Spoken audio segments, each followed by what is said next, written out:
Hey, it's Jen with another midweek mod for you. Today's mod, we're going to go back to talking about our wrist a little bit. Today's focus is going to be on the strength of your wrist and forearms with a pronation supination drill.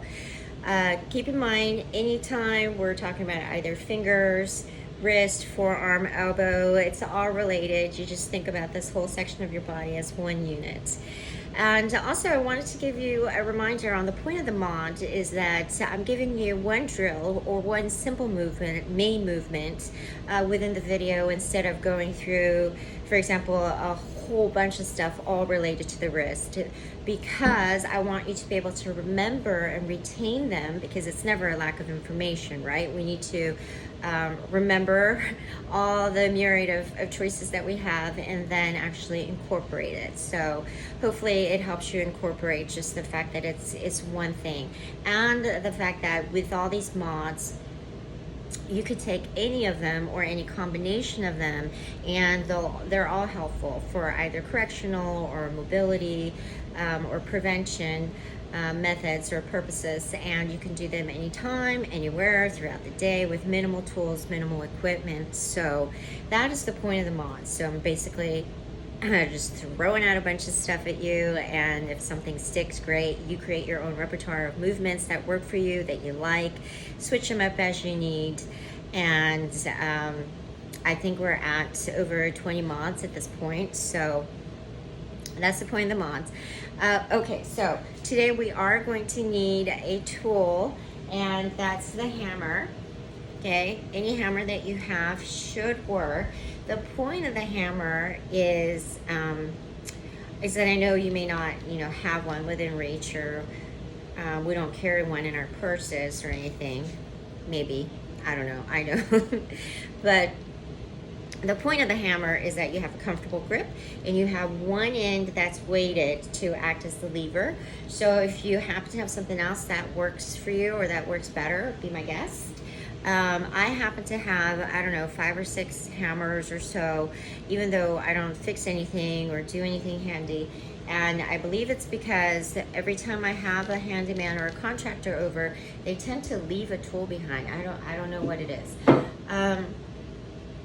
And then by this time, if you haven't created your drawer full of these tools, basically created a toolkit for yourself, then maybe it's time to start one, because we've got the ball and the sock, we've got the small towel for your neck, we've got a few that we did with some sort of an exercise band. So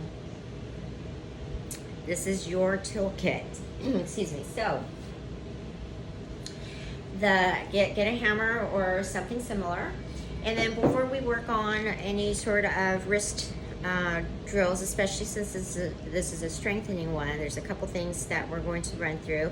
We're going to go through your assessment for your mobility to make sure you're not severely deviating from normal ranges and that you're not experiencing pain. So we're going to go through, you check your extension, so where you break at your wrist. We're going to put our palms away. That's your extension. We're looking for about 70 degrees there. Inflection, about 80, 90 degrees in your radial lateral rotation here. So thumb towards the inside, about 20, and your ulnar about 30 to 50. So as long as you're within those ranges, you're not experiencing pain, we're good to go. And then also, always kind of warm up your wrist. You could do wrist rotations in both ways, 30 to 60 seconds. You could do the wrist wave, 30 to 60 seconds. And then for this particular one, because it is a strengthening drill, let's create our self-distraction. So this is a very non-aggressive, very mild decompression technique. You're basically, the distraction means that you're creating the room between those joints. So you're going to hold your wrist, pull on it, okay? Nothing aggressive, just pull, give a gentle pull, and as you're pulling, you're going to rotate it away from you towards you and do both sides, okay? Take it slow. All right, so now we're going to talk about setup. I suggest you do this at your desk. So here's my makeshift plyo box desk. So if you're at your desk, you want to seat yourself so that you're able to sit up straight while having your entire forearm resting on the table.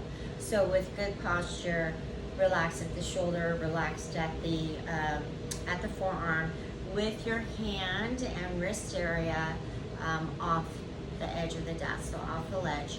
And then when you're here, you can grab your hammer. I would start in the middle, okay, that's less difficult. And then start with a neutral grip here. And then start rotating that from side to side into your supination and pronation. Okay, pronation, supination. You can remember supination by the fact that it starts with SUP as in sub. Okay, so let's see that better.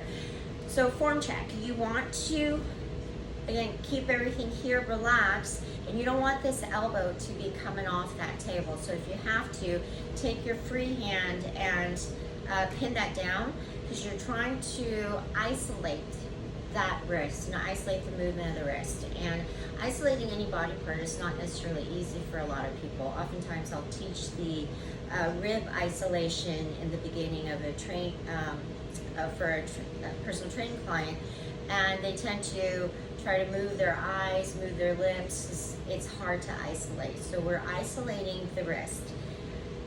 Then I think actually the most important thing is that as you're pronating and supinating, you want to keep this handle completely level and horizontal, meaning you don't want to find yourself breaking at the wrist and causing the hammer to shift as you're compensating for your lack of strength.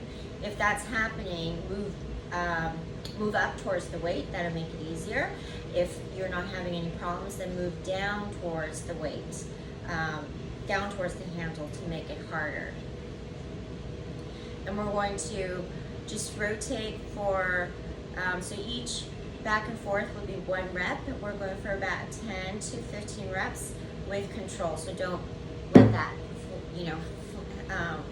hang down like that. So with control, completely horizontal, and 10 to 15 reps.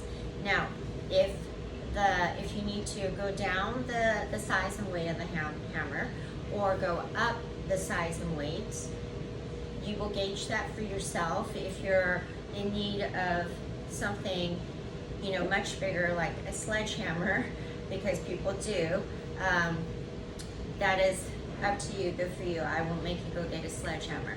But if you're doing any sort of golfing, tennis, lifting, this will definitely help you. If you're not, then consider this a relief or prevention for carpal tunnel, which of course is very common. So again, anything that sticks is good for me because it could only help you. Like I mentioned before, so much of the injuries are due to repetition in the wrong mobility setting, and the wrong posture, and the wrong angle over and over and over again, versus a direct trauma injury. So any of these, if you just remember to incorporate it throughout the day, anytime, anywhere, it can only help you. All right, this is Jung signing off, reminding you to start where you are, do what you can, use what you have, and move something.